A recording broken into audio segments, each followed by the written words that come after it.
క్యాబేజీలో ఆరోగ్యానికి మేలు చేసే పోషకాలు పుష్కలంగా ఉన్నాయి. ఇందులో విటమిన్ ఏ, సి, కే ఉన్నాయి.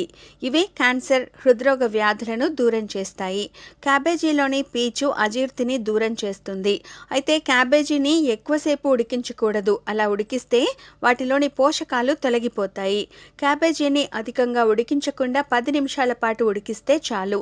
ఇకపోతే క్యాన్సర్ కారకాలను తొలగించే ఈ క్యాబేజీని వారానికి 2 సార్లైనా ఆహారంలో భాగం చేసుకోవాలి. అల్సర్తో బాధపడేవారు క్యాబేజీ జ్యూస్ తీసుకోవడం ద్వారా ఉపశమనం పొందొచ్చు. ఇందులోని విటమిన్ సి వ్యాధి నిరోధక శక్తిని, వ్యవస్థను బలపడేలా చేస్తుంది. క్యాబేజీలోని బీటా కెరోటిన్ కంటి సమస్యలకు చెక్ పెడుతుంది. అలాగే క్యాబేజీ బరువును తగ్గిస్తుంది. రోజు 1 కప్పు ఉడికించిన క్యాబేజీని తీసుకుంటే లేదా సూప్ను తీసుకుంటే